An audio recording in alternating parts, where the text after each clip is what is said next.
More news now from where you live, and a 75-year-old former paratrooper has been speaking about the moment he fought back against a gang of vicious thugs in the Essex seaside resort of Frinton. Despite his bravery, Colin Dunn was severely beaten and left unconscious. Police are still hunting those involved. Tom Barton has the story. The guy must have still had hold of the knife and pulled it through my hands, which thing cut my fingers. And then he whacked me, and I don't remember anymore. Colin Dunn returned today to the spot in Frinton where he was attacked in the middle of the night 2 weeks ago.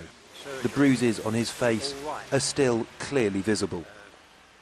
This photograph shows the extent of the 75-year-old's injuries just after the attack. This is where I was confronted by a lady. 2 men and a woman threatened him with a knife and demanded his wallet when he was walking home at around 1 a.m. on October 29th. Mr Dunn is a former paratrooper and is still fit and strong. He refused to hand over his wallet and fought back. And then I punched him in the ribs, and he doubled over, and I punched him in the face, and he fell back over there. And then he got up and came towards me with something in his hand and whacked me over the head with it, which sort of dazed me. And then the next thing I know, he'd come, and it looked like he had had a knife in his left hand. Despite taking on the robbers, Mr Dunn was left unconscious with a dislocated finger and a badly cut hand. He needed surgery and spent 5 nights in hospital. But while the physical scars are now beginning to heal, he's been left severely shaken. I can't sleep at nights at all now. It's awful. And when I do sort of doze off, I wake up and see this guy coming towards me with a knife in his hand. It's pretty frightening, really. Police are keen to speak to anyone who may have information about the attack on Elm Tree Avenue in Frinton. Mr Dunn says he can't bear the thought of these thugs remaining free to attack someone else. Tom Barton, Anglian News at Frinton in Essex. A farmer from Norfolk is urging the European Union to relax the rules on genetically modified crops. David Hill from Thetford is the chairman of the Farmers Biotech Network, which represents GM growers across Europe. He's been to Brussels to lobby MEPs to relax the rules. Opponents say the full impact of GM crops is still unknown. We've come to the European Parliament to give try and give a grassroots understanding of what biotechnology is all about. We're looking for Europe to give the green light to move ahead, and if we don't come and ask for it, who's going to do it for us? A stolen Lamborghini sports car worth £130,000 has been found on a container ship which set sail from Felixstowe. The high-performance supercar is one of dozens of expensive vehicles recovered in an ongoing operation led by Hertfordshire Police. Meanwhile, police have released on bail a man suspected of stealing a car, then crashing it into a freight train.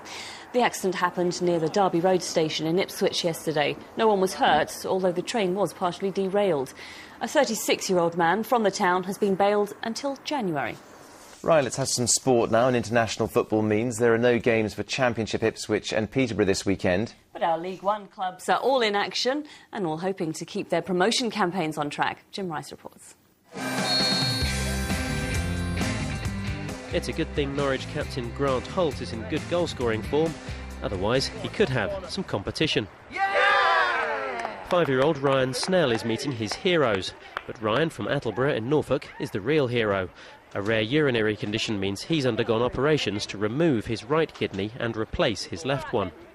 Ryan's one of more than 100 children who've benefited from care at the East Anglian Children's Hospice at Quidnam in Norfolk. And tomorrow, the hospice will benefit, as regular Norwich sponsors Aviva hand over their shirt sponsorship to the charity for the day. We're going to get the Each logo on the players' shirts. The players are going to be training and warming up in Each T-shirts. They're going to sign both of them. We're going to auction them, so we're going to raise much-needed funds. We've got a bucket collection outside of the ground. There's so much happening. City's players won't be expected to show the same kind of charity to struggling Tranmere, as they aim to stretch a 4-game unbeaten run. People expect us to win now rather than hoping, and that's what we've tried to create here at this football club, that people expect us to win. And the lads deserve a great amount of credit for what they've done. Like Norwich, Colchester had a big win in the FA Cup last week, and with the teams directly above them playing each other, the U's could be propelled into second place if they can beat Exeter. Southend might have found themselves in the relegation zone had they not escaped the threat of administration last week. The reprieve from a 10-point deduction means they're just 4 points off a playoff place. Goalkeeper Steve Mildenhall will be looking forward to the trip to his former club, Yeovil. Back at Norwich, and speaking of keepers, it's fair to say little Ryan is looking forward to his weekend too.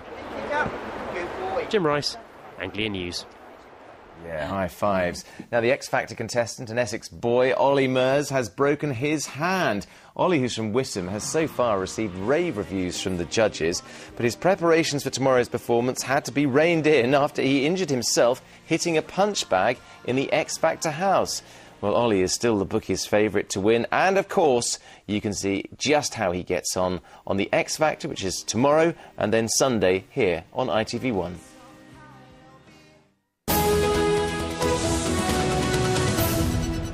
Now, at the end of a week of problems on our train services, the East Coast Main Line returns to public ownership tonight.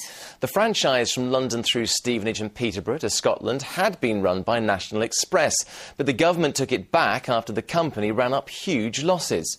So what will it mean for passengers? Could renationalisation improve the quality of their daily commute? Claire McGlasson finds out.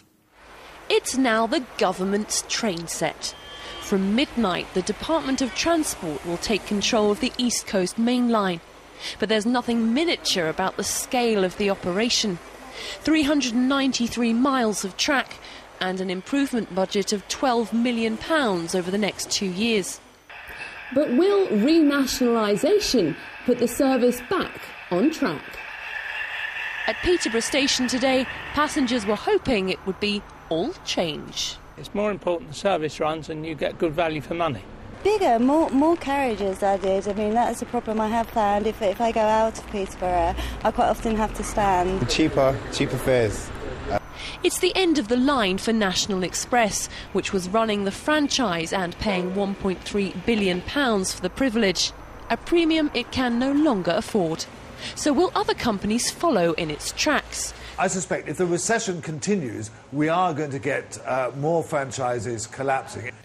There are already calls for National Express to be forced to give up its 2 other rail franchises in the region. And there's anger from passengers about strike action on other routes. At Bedford Station, a repeat of yesterday's disruption.